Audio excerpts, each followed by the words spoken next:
രാജ്യവ്യാപക തീവ്ര വോട്ടർ പട്ടിക പരിഷ്കരണത്തിന് SIR-ന് ഇന്ന് തുടക്കമാവുകയാണ്. കേരളം ഉൾപ്പെടെ 12 സംസ്ഥാനങ്ങളിലും കേന്ദ്രഭരണ പ്രദേശങ്ങളിലുമാണ് രണ്ടാം ഘട്ടത്തിൽ നടപടികൾ തുടങ്ങുന്നത്. സമഗ്ര വോട്ടർ പട്ടിക പരിഷ്കരണത്തിനെതിരെ തമിഴ്നാടും ബംഗാളും രംഗത്ത് വന്നിട്ടുണ്ട്. വിഷയം ചർച്ച ചെയ്യാൻ നവംബർ 2-ന് MK സ്റ്റാലിൻ സർവകക്ഷി യോഗം വിളിച്ചു. സമഗ്ര വോട്ടർ പട്ടിക പരിഷ്കരണത്തിന്റെ യഥാർത്ഥ ലക്ഷ്യം ബംഗാൾ ആണെന്ന വിമർശനവുമായി തൃണമൂൽ നേതാവ് ഡെറിക് ഒബ്രിയാനും രംഗത്തെത്തിയിട്ടുണ്ട്. ER രാകേഷ് ചേരുകയാണ് കൂടുതൽ വിവരങ്ങളുമായി. രാകേഷ്, എന്തായാലും തീവ്ര വോട്ടർ പട്ടിക പരിഷ്കരണം SIR നടപ്പാക്കിയേ തീരൂ എന്ന കാര്യത്തിൽ സംശയമില്ല, എതിർപ്പുണ്ടെങ്കിൽ പോലും. ഇപ്പോൾ തമിഴ്നാടും ബംഗാളും മാത്രമാണോ ഇങ്ങനെ പരസ്യമായി എതിർപ്പ് പറയുന്നത്? കേരളത്തിലും എതിർപ്പാണ് UDF-നും LDF-നും. കേരളത്തിൽ ഏത് രീതിയിൽ മുന്നോട്ട് പോകുന്നു? എന്താണ് ഇതിൻ്റെ ഒരു പൊതുചിത്രം?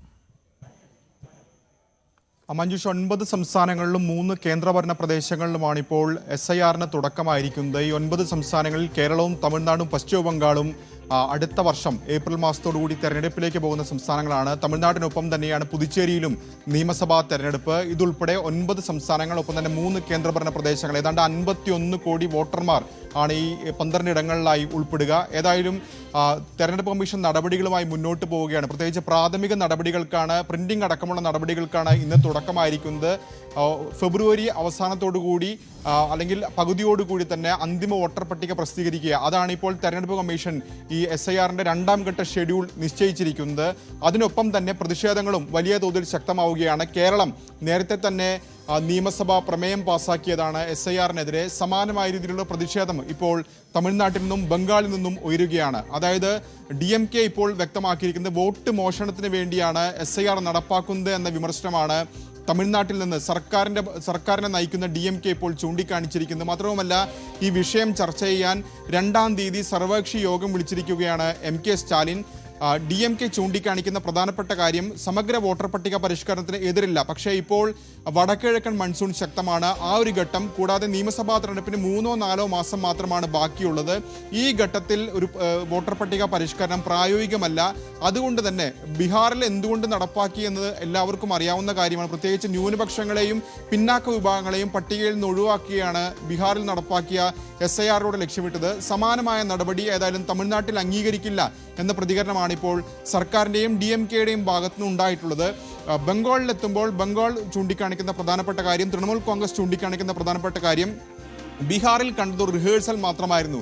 SIR-ലൂടെ യഥാർത്ഥത്തിൽ ലക്ഷ്യം വയ്ക്കുന്നത് ബംഗാളിനെയാണ് എന്ന പ്രതികരണമാണ് ഇപ്പോൾ ഡെറിക് ഒബ്രായന്റെ അടക്കം ഭാഗത്തുനിന്ന് ഉണ്ടായിട്ടുള്ളത്. സമാനമായ രീതിയിലുള്ള വിമർശനവുമായി ആം ആദ്മി പാർട്ടി അടക്കമുള്ള കക്ഷികളും രംഗത്തെത്തിയിട്ടുണ്ട്. പക്ഷേ ഇത്തരം പ്രതിഷേധങ്ങൾ ഉയരുമ്പോഴും എന്ത് ചെയ്യാൻ കഴിയുമെന്ന ചോദ്യം ഒരു വശത്ത് ഉയരുന്നുണ്ട്. പ്രത്യേകിച്ച് ബീഹാറിലെ അടക്കം ഹർജികൾ സുപ്രീം കോടതിയുടെ പരിഗണനയിലുണ്ട്. ആ ഘട്ടത്തിൽ തന്നെ നടപടിയുമായി മുന്നോട്ട് പോകാനാണ് തെരഞ്ഞെടുപ്പ് കമ്മീഷന് സുപ്രീം കോടതി അനുമതി നൽകിയിട്ടുള്ളത്. ഏതായാലും CPM ജനറൽ സെക്രട്ടറി MA ബേബിയുടേതായ ഒരു പ്രതികരണം വന്നിട്ടുണ്ട്. പ്രത്യേകിച്ച് ബീഹാറിലെ ഹർജി അടക്കം തീർപ്പ് കൽപ്പിക്കുന്നതിന് മുമ്പാണ് ഇത്തരമൊരു നടപടി ഏകപക്ഷീയമായി കമ്മീഷൻ മുന്നോട്ട് പോകുന്നത് എന്ന വിമർശനമാണ് CPM അടക്കം ചൂണ്ടിക്കാണിക്കുന്നത്. ഏതായാലും കമ്മീഷൻ ഇപ്പോൾ ആവർത്തിച്ച് വ്യക്തമാക്കിയിരിക്കുന്നത് ഇപ്പോൾ തുടങ്ങി ഏതാണ്ട് ഫെബ്രുവരിക്കും പകുതിയോടുകൂടി നടപടികൾ പൂർത്തീകരിക്കുക എന്ന ലക്ഷ്യമാണ് കമ്മീഷനുള്ളത്. പ്രത്യേകിച്ച് കേരളം അടക്കമുള്ള സംസ്ഥാനങ്ങൾ കഴിഞ്ഞ തെരഞ്ഞെടുപ്പിൻ്റെ ഒരു ഷെഡ്യൂൾ നോക്കുകയാണെങ്കിൽ 21-ാം തീയതി ഫെബ്രുവരി 21-നാണ് തെരഞ്ഞെടുപ്പ് പ്രഖ്യാപിച്ചത് 2021-ൽ. അപ്പോൾ അതിന് മുൻപായി ഈ നടപടിക്രമങ്ങൾ പൂർത്തീകരിക്കുക, അന്തിമ പട്ടിക പുറത്തിറക്കുക എന്ന ലക്ഷ്യം തന്നെയാണ് ഇപ്പോൾ ഏതായാലും തെരഞ്ഞെടുപ്പ് കമ്മീഷനുള്ളത്.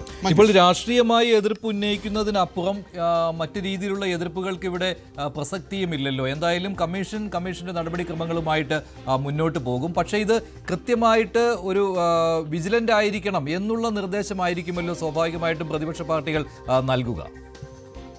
അതെ മഞ്ജുഷ്, രാഷ്ട്രീയമായ വിമർശനത്തിന് അപ്പുറത്തേക്ക് മറ്റ് നടപടികൾ, കോടതിയെ സമീപിക്കുന്നതിനപ്പുറത്തേക്ക് മറ്റ് നടപടികൾ കമ്മീഷന് മുമ്പിലില്ല. അപ്പോൾ ബീഹാറിലൊക്കെ കണ്ടതാണ്. ആ വിഷയം ചൂണ്ടിക്കാണിച്ചുകൊണ്ട് തന്നെയാണ് രാഹുൽ ഗാന്ധി അടക്കമുള്ളവർ ഇത്തരത്തിൽ റാലി നടത്തിയതും പ്രചാരണം കൊഴുപ്പിക്കുമൊക്കെ ആദ്യഘട്ടത്തിൽ ചെയ്തത്. അപ്പോൾ ഈ സമഗ്ര വോട്ടർ പട്ടിക പരിഷ്കരണം നടപ്പാക്കുമ്പോൾ ജാഗരൂകരായിരിക്കുക എന്ന് തന്നെയാണ് രാഷ്ട്രീയ പാർട്ടികൾക്ക് മുമ്പിലുള്ള പോംവഴി. ഏതായാലും രാഷ്ട്രീയമായും നിയമപരമായും നേരിടും എന്ന പ്രതികരണം ഇതിനോടകം തന്നെ കക്ഷികളുടെ ഭാഗത്തുനിന്ന് ഉണ്ടായിട്ടുണ്ട്. മറിച്ചുള്ള ഒരു പ്രത്യക്ഷ സമരത്തിലേക്കോ അല്ലെങ്കിൽ പ്രതിഷേധങ്ങളിലേക്കോ ഇതുവരെ കടന്നിട്ടില്ല. കേരളത്തിലേക്ക് വരുമ്പോൾ UDF-ഉം LDF-ഉം ഒരേപോലെ എതിർക്കുന്നുണ്ട്. പ്രത്യേകിച്ച് നിയമസഭ അടക്കം പ്രമേയം പാസ്സാക്കിയതാണ്. അതിനപ്പുറത്തേക്ക് ഇന്നലെ ഒരു പ്രഖ്യാപനം വന്നതിന് ശേഷം ഒരു പ്രത്യക്ഷ നടപടികളിലേക്കൊന്നും തന്നെ രാഷ്ട്രീയ കക്ഷികൾ കടന്നിട്ടില്ല. ശരി, രാകേഷാണ് വിവരങ്ങൾ നൽകിയത്. SIRന് തുടക്കമാവുകയാണ് ഇന്ന്. കേരളം ഉൾപ്പെടെ 12 സംസ്ഥാനങ്ങളിലും കേന്ദ്രഭരണ പ്രദേശങ്ങളിലുമാണ് SIR നടപടികളിലേക്ക് തെരഞ്ഞെടുപ്പ് കമ്മീഷൻ കടന്നിരിക്കുന്നത്. തദ്ദേശ തെരഞ്ഞെടുപ്പ് ഒരുക്കങ്ങൾ വിലയിരുത്താൻ സംസ്ഥാന തെരഞ്ഞെടുപ്പ് കമ്മീഷൻ വിളിച്ച ജില്ലാ കളക്ടർമാരുടെ യോഗം തിരുവനന്തപുരത്ത് തുടങ്ങി. അടുത്തയാഴ്ച ആദ്യം തെരഞ്ഞെടുപ്പിനുള്ള വിജ്ഞാപനം ഇറങ്ങുമെന്നാണ് സൂചന. ഇതുവരെയുള്ള ക്രമീകരണങ്ങൾ യോഗം വിലയിരുത്തും. തീവ്ര വോട്ടർ പട്ടിക പരിഷ്കരണം തദ്ദേശ തെരഞ്ഞെടുപ്പിനെ ബാധിക്കില്ലെങ്കിലും ജില്ലാ കളക്ടർമാർ ഉൾപ്പെടെയുള്ള ഉദ്യോഗസ്ഥർ തന്നെയാണ് SIR ജോലികളും ചെയ്യേണ്ടത്. ഇതുണ്ടാക്കുന്ന ബുദ്ധിമുട്ടുകൾ കളക്ടർമാർ തെരഞ്ഞെടുപ്പ് കമ്മീഷനെ അറിയിക്കും. VV അരുൺ ചേരുകയാണ് കൂടുതൽ വിവരങ്ങളുമായി. അരുൺ, നേരത്തെ സംസ്ഥാന സർക്കാർ ഉന്നയിച്ച ഒരു വിഷയമാണ് ഇത്. തീവ്ര വോട്ടർ പട്ടിക പരിഷ്കരണം തദ്ദേശ തെരഞ്ഞെടുപ്പിന് ശേഷം മതിയെന്ന്. പക്ഷേ അത് തെരഞ്ഞെടുപ്പ് കമ്മീഷൻ അംഗീകരിച്ചില്ല. ഇപ്പോൾ ഏത് രീതിയിൽ മുന്നോട്ട് പോകുവാനാണ് നിർദ്ദേശം നൽകിയിരിക്കുന്നത്? ഇരട്ടി ജോലി ഉണ്ടാകുമെന്ന കാര്യത്തിൽ സംശയമില്ലല്ലോ. തീർച്ചയായിട്ടും അത് തന്നെയാണ് സംസ്ഥാനത്തെ തെരഞ്ഞെടുപ്പ് ഉദ്യോഗസ്ഥരെ കുഴക്കുന്ന കാര്യം. ഇന്ന് ഇപ്പോൾ ആരംഭിച്ചിരിക്കുന്നത് സംസ്ഥാന തെരഞ്ഞെടുപ്പ് കമ്മീഷൻ തദ്ദേശ തെരഞ്ഞെടുപ്പിനായി അതിനൊരുങ്ങൽ ചർച്ച ചെയ്യാൻ വേണ്ടി വിളിച്ച ജില്ലാ കളക്ടർമാരുടെ യോഗമാണ്. ജില്ലാ കളക്ടർമാരാണ് ആ തെരഞ്ഞെടുപ്പിന്റെ ജില്ലാ ഭരണാധികാരികൾ. അതുകൊണ്ട് തന്നെ അവരുടെ യോഗമാണ് ഇപ്പോൾ ചേരുന്നത്. ഉച്ചയ്ക്ക് ശേഷം SIR നടപ്പാക്കുന്നതിന്റെ ഭാഗമായി മുഖ്യ തെരഞ്ഞെടുപ്പ് ഓഫീസറും ജില്ലാ കളക്ടർമാരുടെ യോഗം വിളിച്ചിട്ടുണ്ട്. ഈ രണ്ട് ജോലികളും ചെയ്യേണ്ടത്, അതായത് ഈ തദ്ദേശ തെരഞ്ഞെടുപ്പിന്റെ വിജ്ഞാപനം അടുത്ത ആഴ്ച ഇറങ്ങും. അതിന്റെ നടപടികൾ വളരെ വേഗത്തിൽ മുന്നോട്ട് പോകേണ്ടതുണ്ട്. ഡിസംബർ 20 മുമ്പ് പുതിയ ഭരണസമിതി അധികാരത്തിലേക്ക് ഏൽക്കേണ്ടതുണ്ട്. ആ ചുമതല നിർവഹിക്കേണ്ടതും ഈ SIRമായി ബന്ധപ്പെട്ട വോട്ടർ പട്ടിക പരിഷ്കരണ നടപടികൾ ചെയ്യേണ്ടതുമൊക്കെ ജില്ലാ കളക്ടർമാരും അവരുടെ കീഴിൽ വരുന്ന തെരഞ്ഞെടുപ്പ് ഉദ്യോഗസ്ഥരുമാണ്. ഈ ഒരു ബുദ്ധിമുട്ട് യോഗങ്ങളിൽ ജില്ലാ കളക്ടർമാർ അറിയിക്കും. ഇതുകൂടി കണക്കിലെടുത്തുകൊണ്ടാണ് സംസ്ഥാനത്ത് തദ്ദേശ തെരഞ്ഞെടുപ്പിന് ശേഷം മാത്രം മതി വോട്ടർ പട്ടിക പരിഷ്കരണം, തീവ്ര വോട്ടർ പട്ടിക പരിഷ്കരണം എന്ന നിലപാട് സംസ്ഥാന മുഖ്യ തെരഞ്ഞെടുപ്പ് ഓഫീസർ കേന്ദ്ര തെരഞ്ഞെടുപ്പ് കമ്മീഷൻ അറിയിച്ചത്. പക്ഷെ അത് പരിഗണിക്കപ്പെട്ടില്ല. സംസ്ഥാനത്തെ രാഷ്ട്രീയ പാർട്ടികളുടെയും വലിയ പിന്തുണ ഈ വോട്ടർ പട്ടിക പരിഷ്കരണ നടപടികൾക്ക് ആവശ്യമാണ്. ഓരോ വാർഡുകളിലും പോകാൻ ബൂത്ത് ലെവൽ ഓഫീസർമാർ അടക്കമുണ്ടെങ്കിലും രാഷ്ട്രീയ പാർട്ടി പ്രവർത്തകർക്കും ഒരു വലിയ റോളുണ്ട്. അതുകൊണ്ട് അവരും ഈ ബുദ്ധിമുട്ട് അറിയിച്ചതാണ്. ഏതായാലും അതൊന്നും പരിഗണിക്കപ്പെട്ടില്ല. ഇനി ഈ കാര്യങ്ങൾ നടപ്പാക്കിയേ പറ്റൂ. അതെങ്ങനെയാണ് ഈ വോട്ടർ പട്ടിക പരിഷ്കരണത്തെ ബാധിക്കാതെ എങ്ങനെയാണ് തദ്ദേശ തെരഞ്ഞെടുപ്പിന്റെ പ്രവർത്തനങ്ങളെ മുന്നോട്ട് പോകുന്ന കാര്യമാകും പ്രധാനമായും ചർച്ച ചെയ്യുക. ഈ മുഖ്യ തെരഞ്ഞെടുപ്പ് ഓഫീസറുടെ യോഗം ഉച്ചയ്ക്ക് ശേഷമാണ്. സംസ്ഥാന തെരഞ്ഞെടുപ്പ് കമ്മീഷന്റെ യോഗം ഇതിനകം ആരംഭിച്ചിട്ടുമുണ്ട്. നാളെ സംസ്ഥാനത്തെ രാഷ്ട്രീയ പാർട്ടി പ്രതിനിധികളുടെ യോഗവും മുഖ്യ തെരഞ്ഞെടുപ്പ് ഓഫീസർ U. രത്തൻ കേൽക്കർ വിളിച്ചിട്ടുണ്ട്.